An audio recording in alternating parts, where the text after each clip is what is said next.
Talufalava, this is Pacific Waves from RNZ Pacific. I'm Susana Suisuki. Coming up. So this process in the political talanoa is integral to continuing to support unity. A regional review that must deliver for the Pacific. Also, PNG's Prime Minister seeking stronger ties with France. And so if there's anything unusual, if there's any abnormal change, you know your body perfectly well. The rates of womb cancer in New Zealand. The Cook Islands Foreign Secretary says political instability is a significant factor challenging Pacific unity. Cook Islands is one of the latest Pacific Islands Forum members to have its say in the final leg of a highly anticipated regional architecture review. Lydia Lewis reports.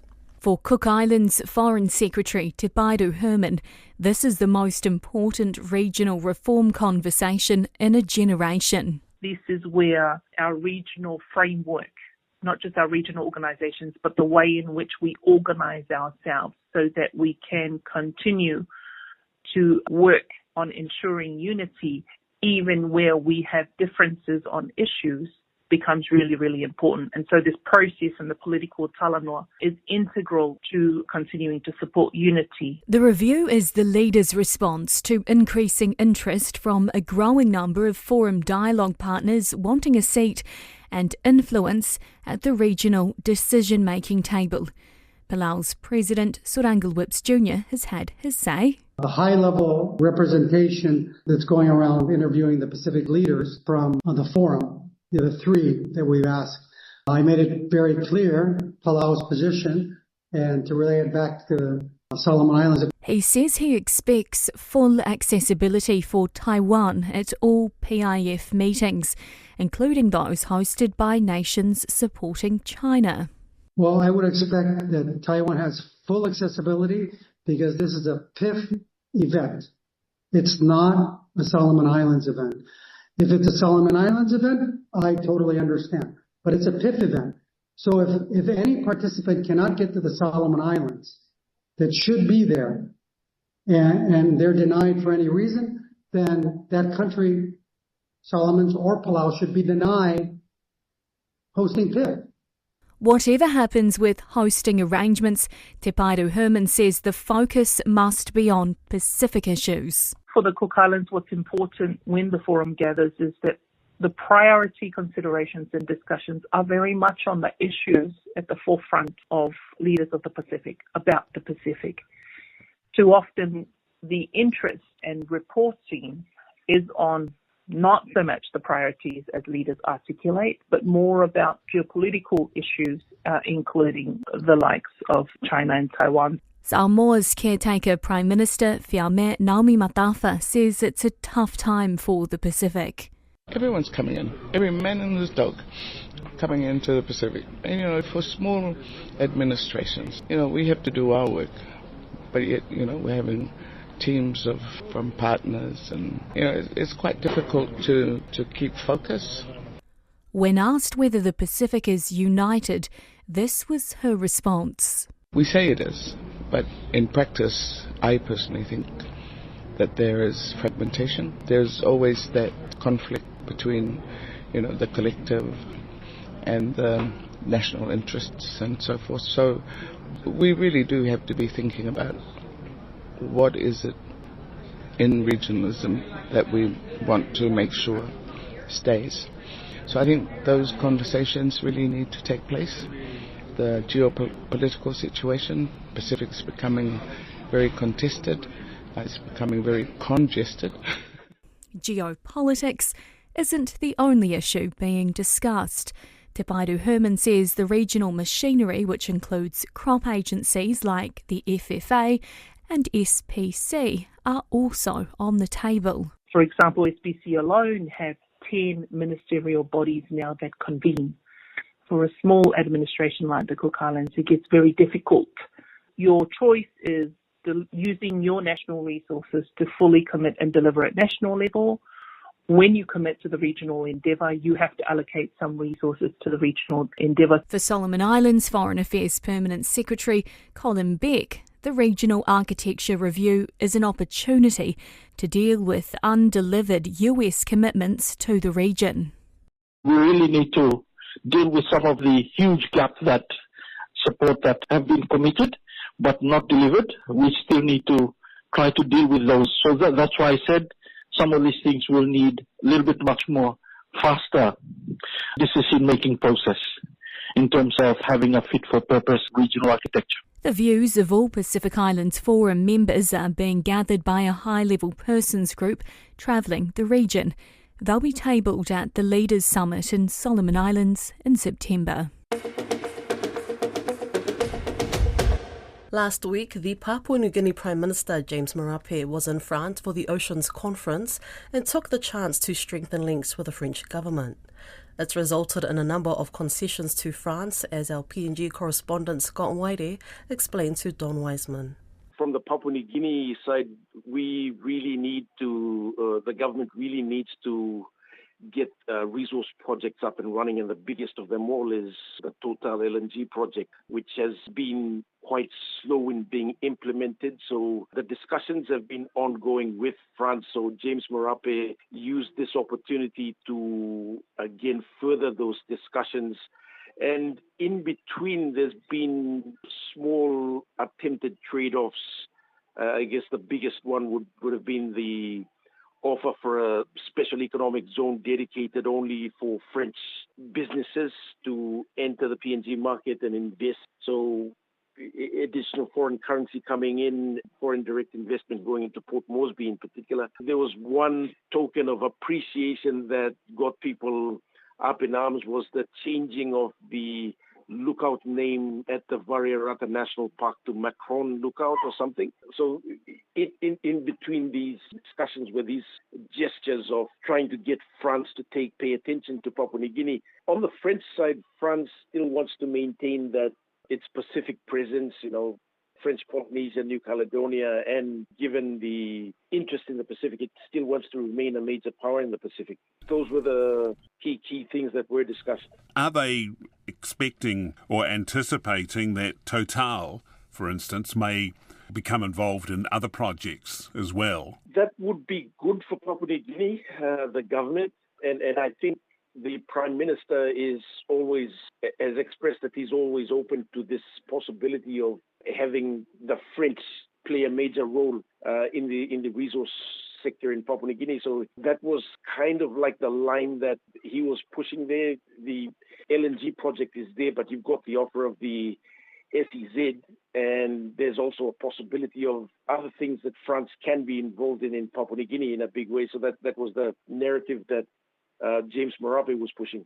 But has France said anything specific about what it might do? There's been kind of like a commitment in principle saying we are there and we're not leaving anytime soon. But in terms of getting the specifics of what France's commitment is, it's still a bit hazy at the moment. I guess two of the solid things that came out of that agreement from France was the shipwriter agreement and its commitment on climate change, its agreement on climate change and the seabed mining thing.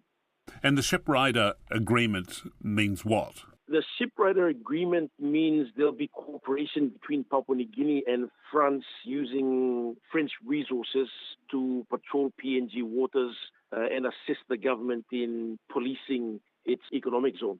This economic zone that's being offered to France, what does it mean for them? Is it's tax-free, and where would it be sited? The proposed site is in Port Moresby, in and around Port Moresby. I don't have a clear picture of where exactly, but it would definitely be beachfront around and near Port Moresby, the details of which I haven't been able to get.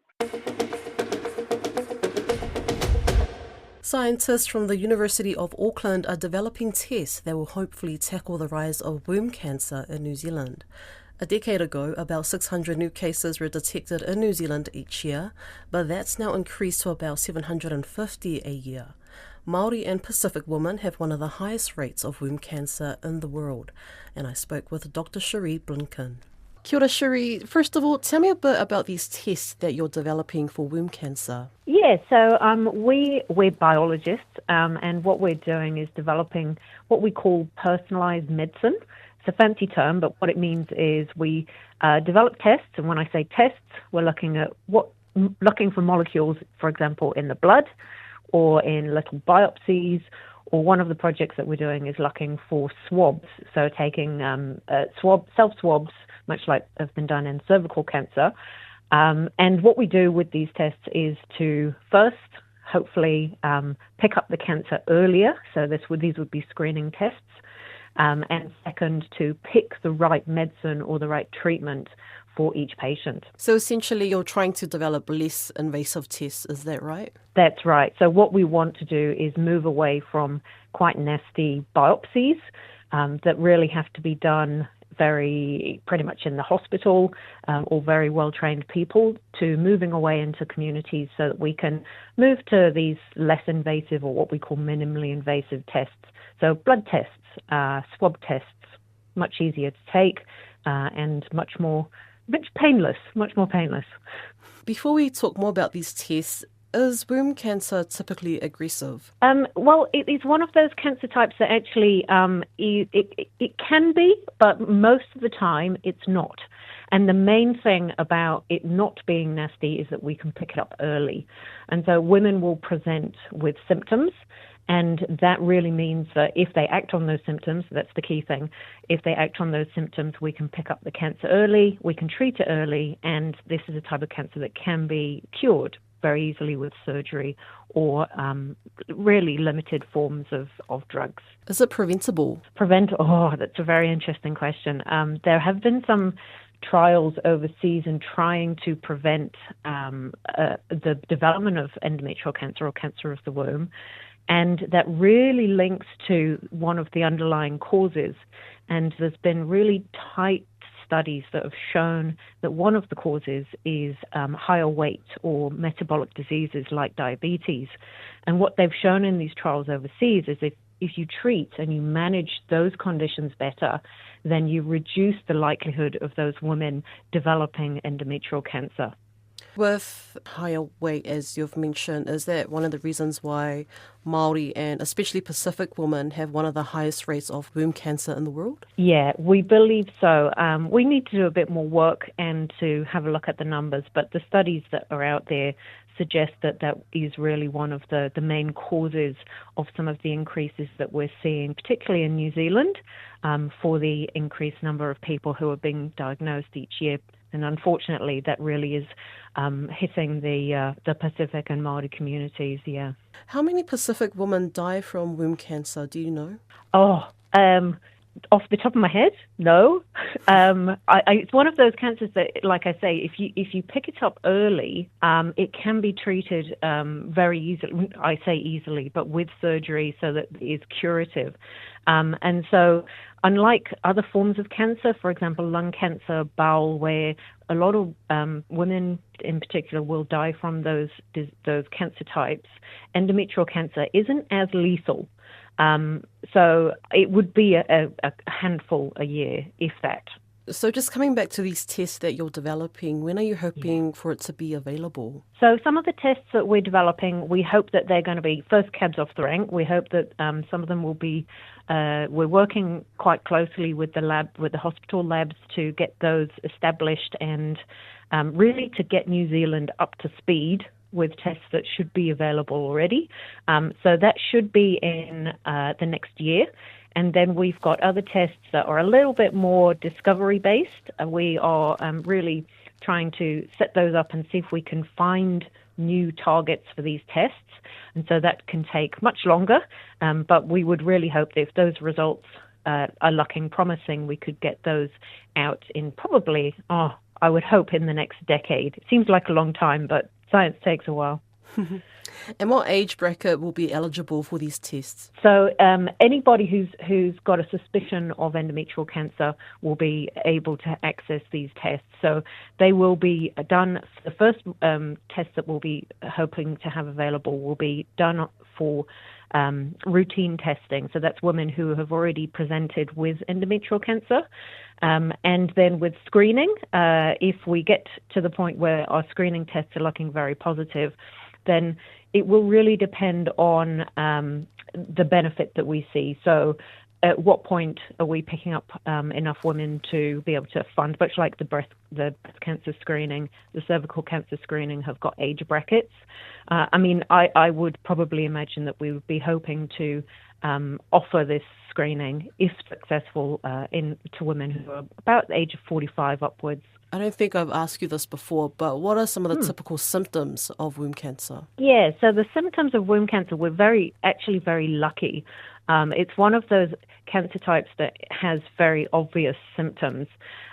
So things like cramping, abnormal bleeding or spotting. And so these are things, however, that we really need women to act on. So if there's anything unusual, if there's any abnormal change, you know your body perfectly well. And so if there's any change in bleeding, then really do get it checked out by your GP. Will these tests be free? I would hope so. I hope that we'll be able to get them available. The first ones that we are developing, they will be integrated directly into the hospital testing labs, and so they will be funded in the public system. They're tests that we are currently sending overseas for testing, so they get sent to Brisbane at the moment, I believe. So we're hoping to make sure that we keep those tests and we can get quick turnaround for results, so by offering them here in Auckland or in Wellington or Christchurch. That's Pacific Waves for today. For all episodes, head over to rnz.co.nz/Pacific. We're also on Spotify, Apple and iHeartRadio. From myself and the RNZ Pacific team, tō whā soifua.